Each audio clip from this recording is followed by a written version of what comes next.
E aí família, vocês estão bom? Prof. J na área para mais uma aula de língua portuguesa. Lembrando que essa aula, pessoal, ela é destinada às turmas dos segundos, do segundo. E aí família, vocês estão bom? Prof. J na área para mais uma aula da nossa bruta, rústica, sistemática, sul-mato-grossense, pantaneira língua portuguesa. Quero lembrar vocês que essa aula aqui serve tanto para a turma do segundo ano quanto para a turma do terceiro ano, porque os módulos eles são convergentes, beleza? Eu elenquei aqui a numeração dos módulos pelo material do segundo ano, então significa que para o material do terceiro, para a apostila do terceiro, as numerações são diferentes, porém os módulos são equivalentes, beleza? Então pessoal, acompanhe comigo aqui essa expressão tipos de sujeito, presente aí nos módulos 1, 4 e 7, por quê? Porque cada módulo vai elencar os tipos referentes ao módulo. Por exemplo, módulo 1, sujeito simples e composto, módulo 4, sujeito oculto e indeterminado, módulo 7, sujeito inexistente. Bom, falando assim, eu acabei de mostrar para vocês que existem 5 tipos de sujeito. Confere? Essa aula nós já fizemos, porém vale a pena fazer uma revisão para vocês fixarem bem. Então observe aqui, eu posso pegar aqui a frase "cê tá bom?". Se você pensar junto comigo, nós chegamos à conclusão de que esse tá, que é linguagem coloquial, remete ao verbo estar. Concorda comigo? Você está bom, beleza? Quando você pergunta ao verbo quem tá bom? O verbo responde imediatamente se, que é representativo de você na linguagem coloquial. Tá aqui, ó, se tá bom. Esse se, galera, representa o nosso sujeito. E o nosso primeiro sujeito, veja só, o nosso primeiro sujeito é o sujeito simples. Vou colocar aqui embaixo, ó, sujeito simples, cuja definição é bem básica, ou seja, todas as vezes que o seu sujeito está escrito, ele é simples. Beleza? Na frase de número 2, nós temos aqui o seguinte: a gurizada e o corpo docente estão em quarentena. Mais uma vez eu sublinho o verbo estar, e pergunto a forma verbal: quem estão em quarentena? Automaticamente o verbo me direciona ao sujeito. Quem estão? A gurizada e o corpo docente. Ou seja, tudo isso aqui, a gurizada e o corpo docente, tudo isso funciona como sujeito. Só que repare, agora eu tenho o núcleo gurizada e o núcleo corpo docente, que está bem aqui, ó.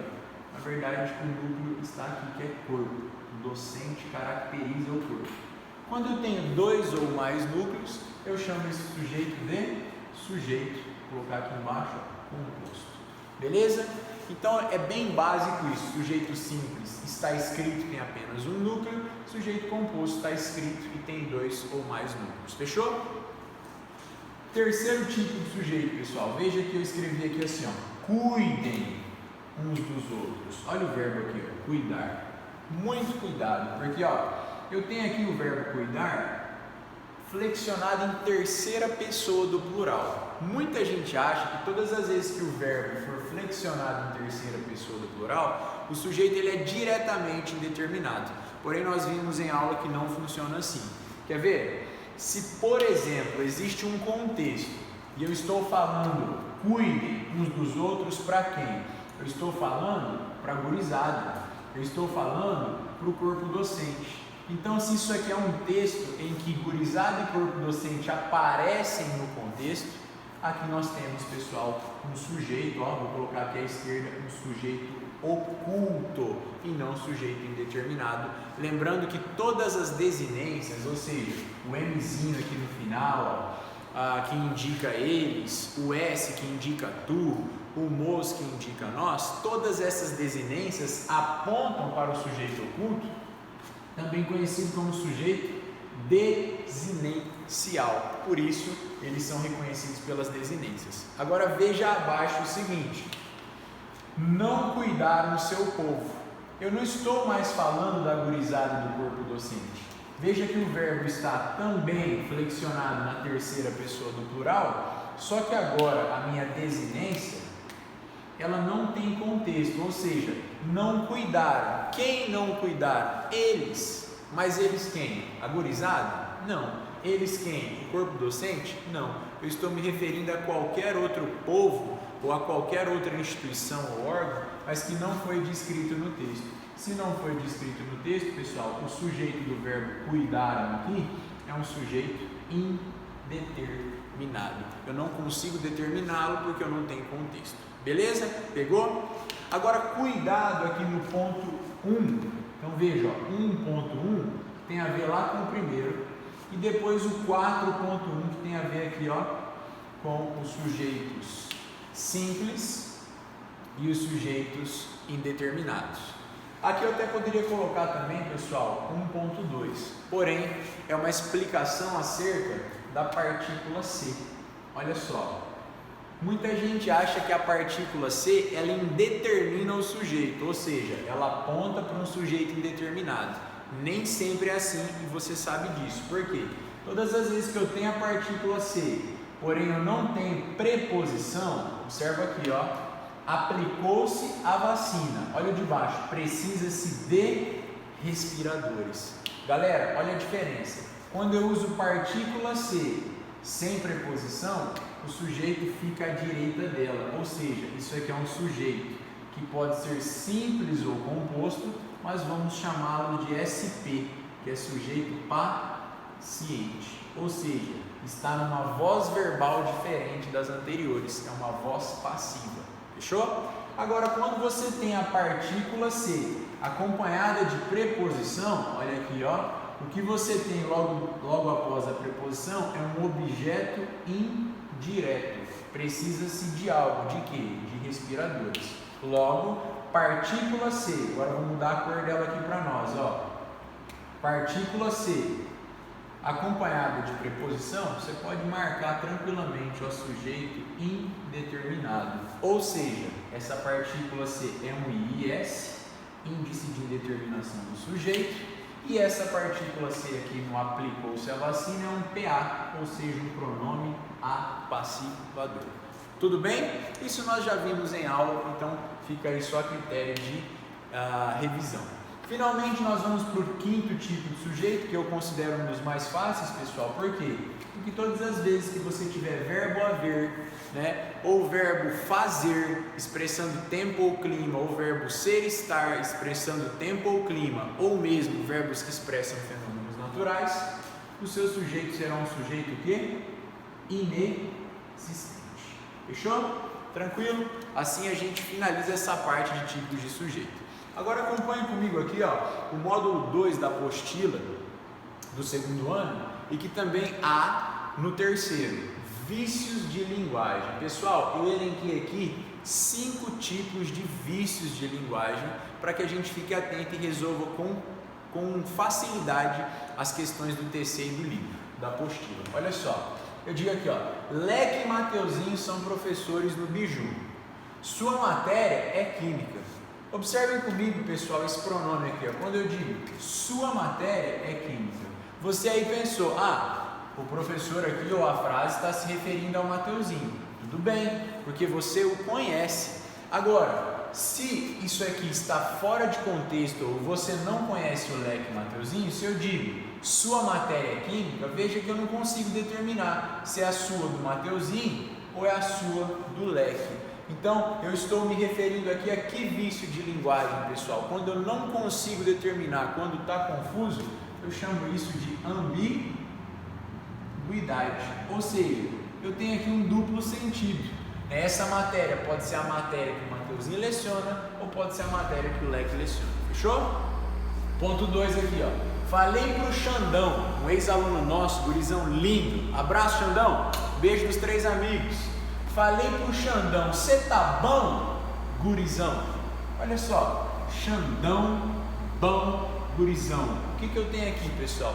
Uma repetição de terminações idênticas. O nome desse vício de linguagem é muito simples, é o eco. Significa que parece que está dando um eco na frase, porque toda terminação é equivalente, é igual, é paralela. Fechou? Ponto 3, partiu o sítio, nesse estado de quarentena, né? Partiu o sítio, tô cagado. E tô cagado. O que pareceu isso? Ficou meio estranho, não pareceu? Logo nós temos aqui o vício chamado de cacofonia.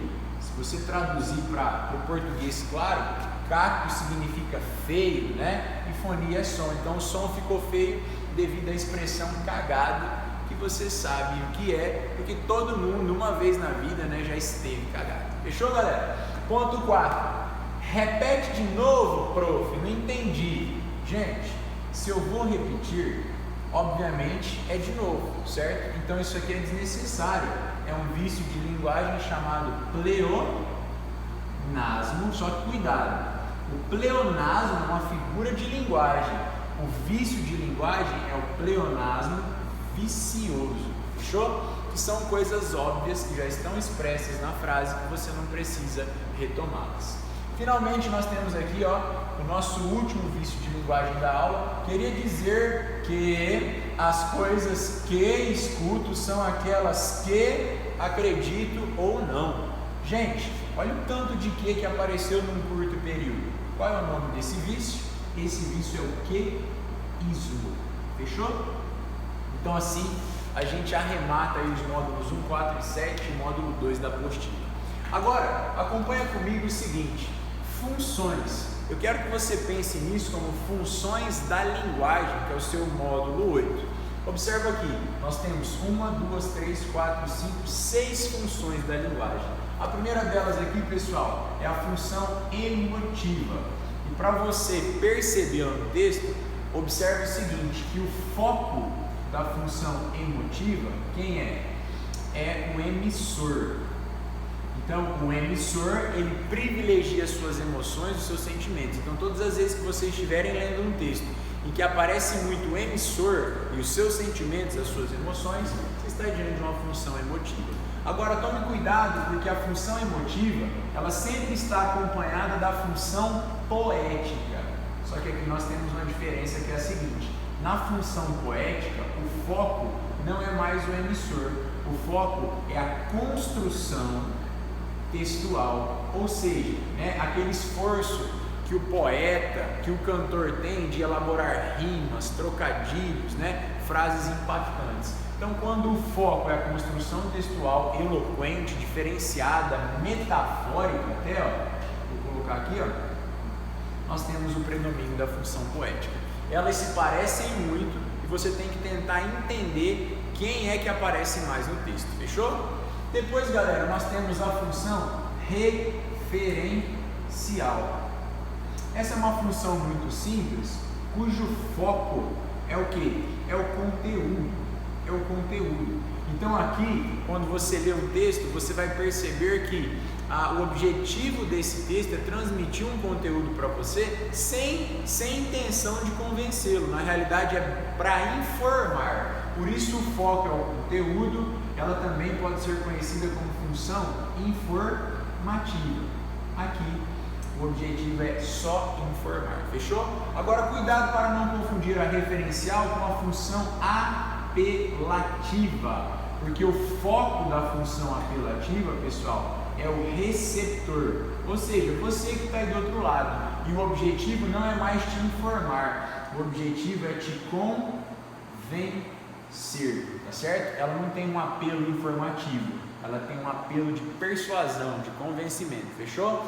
Lembrando que ela pode ser chamada de função apelativa justamente por essa característica aí do apelo, a persuasão ao convencimento, fechou?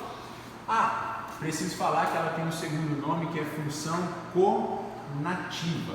Vou colocar aqui, é um nome mais difícil de interpretar, vou colocar aqui assim, conativa, tá? É só lembrar do Conan, que é aquele personagem gigantesco, fortão, e diante do Conan você não tem outra estratégia a não ser ser convencido, fechou?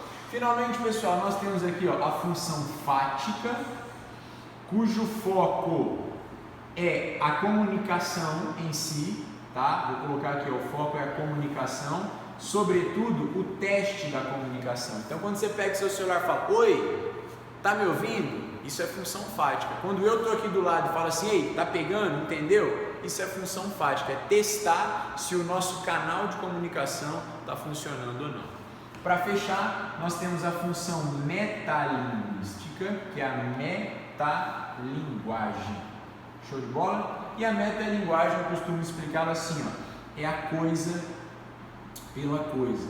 Como assim, professor? Quando você pega, por exemplo, uma crônica que escreve sobre como escrever crônicas, ou quando você pega, por exemplo, o Video Show, que é um programa de televisão que fala sobre outros programas de televisão, ou mesmo quando você pega um dicionário, né, que utiliza palavras para definir palavras. Então é a coisa pela coisa. Isso é a metalinguagem. Beleza? Tranquilo? Para fechar a nossa aula de hoje, galera, nós temos aqui os tipos de predicado. Então desse lado, tipos de sujeito, e aqui finalmente os tipos de predicado que estão lá nos módulos 10 e 13. Tá certo? Aqui você vai fazer o seguinte, você vai encontrar o sujeito, ó, você fala assim, você tá bom? Aí você responde, eu tô bom. Quem? Eu. Esse é o sujeito e é simples. Tudo que sobrou, galera, vocês já sabem que é o predicado. Se o predicado, veja, tiver um verbo de ligação e uma característica do sujeito, ó, quem tá bom? O sujeito. Então, se eu tenho verbo de ligação e uma característica do sujeito, significa que o meu predicado é um predicado PN, predicado nominal. Fechou? Agora, ele é mais raro. O mais comum é esse aqui. Eu falo assim, então, cuide-se. Olha só, tudo isso aqui é um predicado, porque quem cuide-se? Você, sujeito oculto. Vou puxar aqui o sujeito está mais ou menos aqui, que é o oculto. Quando eu digo cuide-se, observe que o verbo ele expressa a ação. A maioria dos verbos na língua portuguesa, para não dizer todos, eles expressam ação. E todas as vezes que o verbo expressa ação, o seu predicado é um PV, predicado verbal. Quando o verbo deixa de expressar ação, olha aqui, ó, cuidar, e passa a ser um verbo de estado, ó, eu tô bom, você tá bom, aí você tem um predicado nominal. Beleza? Galera, eu vou ficando por aqui, um forte abraço e não deixem de fazer os exercícios do TC e também da apostila. Tudo bem? Abração, beijo dos 3 amigos. Fui!